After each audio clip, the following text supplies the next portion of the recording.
Hello दोस्तों, good morning. चलिए आज हम लोग सांख्यिकी चैप्टर के बारे में पढ़ेंगे। उसमें जितना भी टॉपिक होगा सभी को हम इस वीडियो में कवर करेंगे। तो टॉपिक नंबर फर्स्ट है यहाँ पे माध्य। तो माध्य जो है वो औसत के बराबर होता है। जैसे औसत हम लोग निकालते थे कुल संख्याओं का योग बाय कुल संख्या, उसी तरह हम लोग माध्य भी निकालेंगे। यहाँ पे जो डाटा दिया हुआ है उसमें कुल संख्याओं का योग 90 है और कुल संख्या 9 है। तो इस डाटा का माध्य हमको 10 निकल के आता है। इसी तरह कोई भी डाटा दिया रहे तो उसके कुल संख्याओं का योग बाय और कितना डाटा है वो संख्या नीचे लिख देना है, वही मेरा माध्य हो जाएगा। टॉपिक नंबर 2 है यहाँ पे माध्यिका। तो माध्यिका माध्यिका है मतलब मध्य में, मिडिल में, जो मध्य में आएगा वही माध्यिका कहलाएगा। ठीक है। जैसे कि यहाँ पे डाटा दिया हुआ है तो इसको बनाने का आसान तरीका है कि डाटा को पहले अरेंज करना पड़ता है। अरेंज मतलब बढ़ते क्रम या घटते क्रम में। तो इस डाटा को हम बढ़ते क्रम में अरेंज कर रहे हैं। देखिए, पहले इसको हम बढ़ते क्रम में अरेंज कर रहे हैं।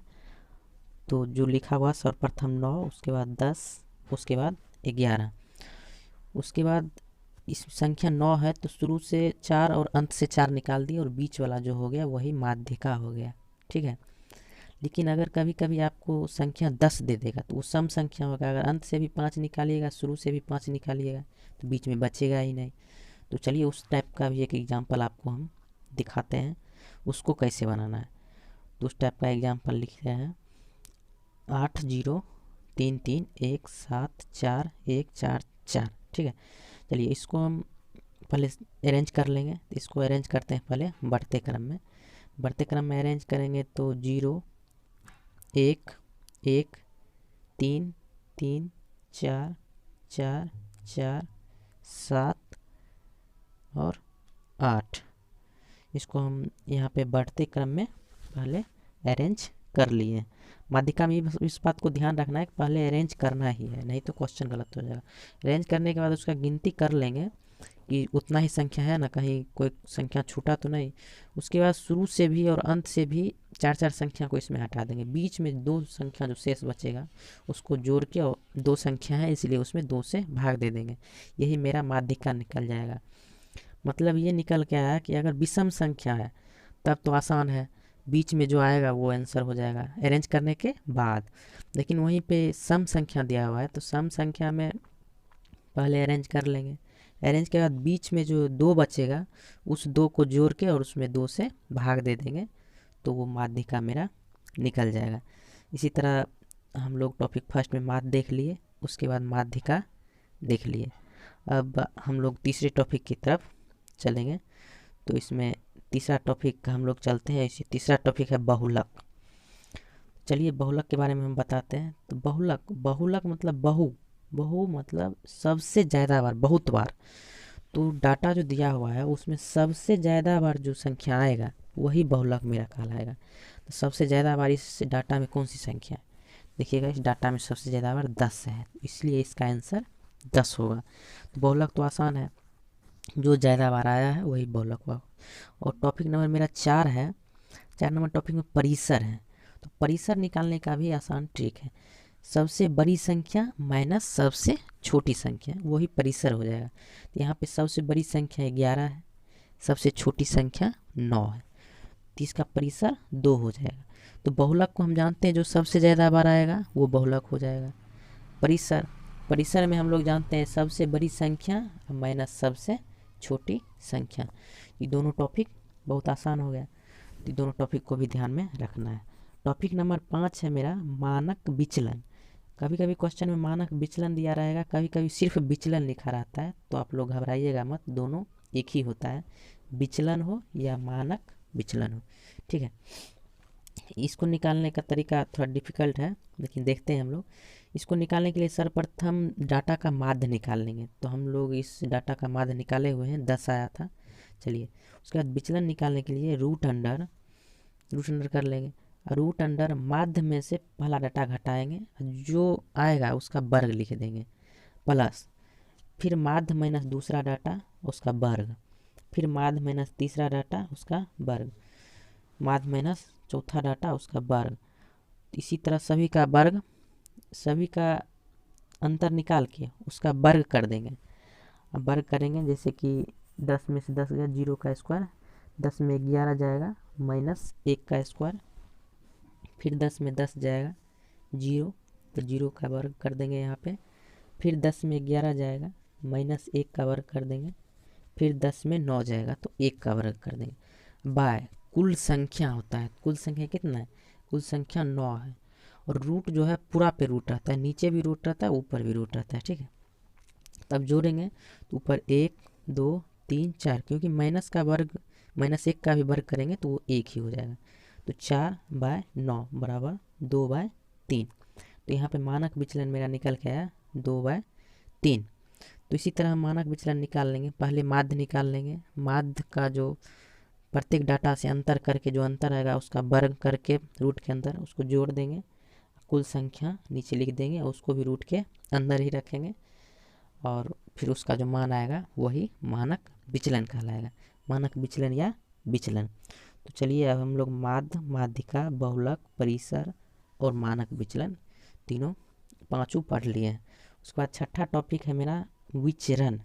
विचरण, अब आप लोग को कन्फ्यूजन होगा कि विचलन और विचरण में, विचरण इसी को हम लोग प्रसरण भी कहते हैं, इसी को हम लोग प्रसार भी कहते हैं। तो विचरण, प्रसार या प्रसरण तीनों एक ही चीज़ है। तो विचलन और विचरण में ध्यान रखना, चरण, चरण है, चरण मतलब चरण छूते हैं हम लोग, चरण, प्रसार और प्रसरण तीनों एक चीज़ है, विचलन अलग है, विचलन या मानक विचलन अलग। तो विचरण निकालने का भी आसान ट्रिक है। तो विचरण निकालने के लिए हम लोग करते हैं विचरण और प्रसार, प्रसार मतलब ज़्यादा ज़्यादा बढ़ाना है, प्रसार करना है।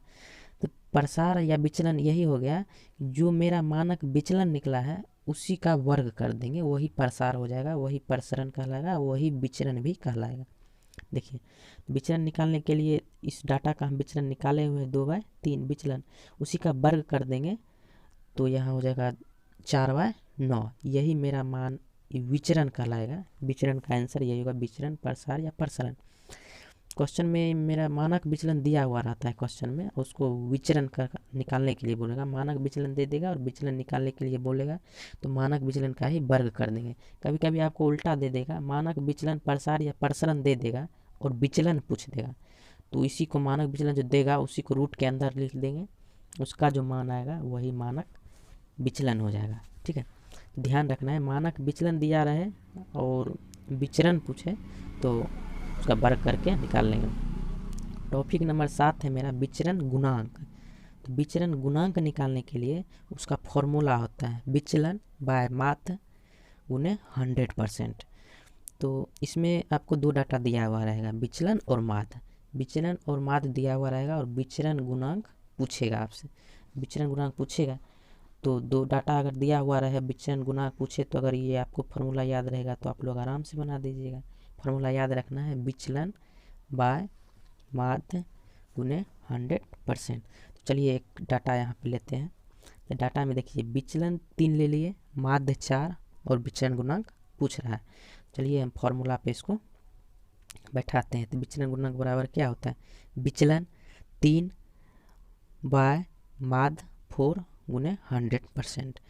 तो इसको काट देंगे तो ये 75% मेरा निकल गया, 75%। तो यहाँ विचलन गुणांक हम लोग 75% निकाल लिए हैं इसका। तो हम लोग विचलन गुणांक भी सीख गए फार्मूला से, विचलन बाय माध्य गुने 100%, ये विचलन गुणांक निकल गया। यहाँ पे भी कोई प्रॉब्लम नहीं होने वाला है। और कभी कभी आप लोग देखते होंगे आजकल क्वेश्चन पूछा जाता है, ये एक फॉर्मूला है बहुलक बराबर 3 माध्यक माइनस 2 माध्य, 3 माध्यिका माइनस 2 माध्य, ये फॉर्मूला है।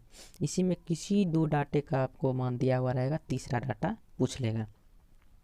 चलिए एग्जाम्पल के तौर पे बताते हैं। यहाँ बहुलक का मान हम 4 ले लेते हैं और एक और ले लेते हैं माध्यिका, माध्यिका का मान यहाँ पे हम 6 ले लेते हैं और माध्य 8 है, ठीक है।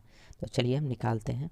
तो माध्य निकालते हैं तो बहुलक बराबर हम क्या जानते हैं, 3 माध्यक माइनस 2 माध्य, 4 बराबर 3 गुने माध्यिका है, तो 3 गुने माध्यिका दिया हुआ है 6 माइनस 2 माध्य, ठीक है।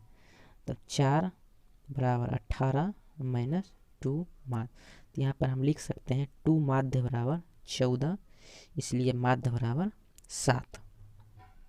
यहाँ से इसी तरह हम माध्य निकाल लेंगे। तो इसी तरह इसमें फॉर्मूला आपको सिर्फ याद रखना है, इसमें कोई 2 डाटा आपको दिया हुआ रहेगा और तीसरा डाटा पूछ लेगा। हम एग्जाम्पल के तौर पर यहाँ बहुलक और माध्यक लिए थे और माध्य निकालना था, लेकिन आपको कोई 2 डाटा दिया हुआ रहेगा और तीसरा डाटा आपसे पूछा जाएगा। तो चलिए आज आप लोग को हम संख्यांकी चैप्टर के बारे में बताए हैं।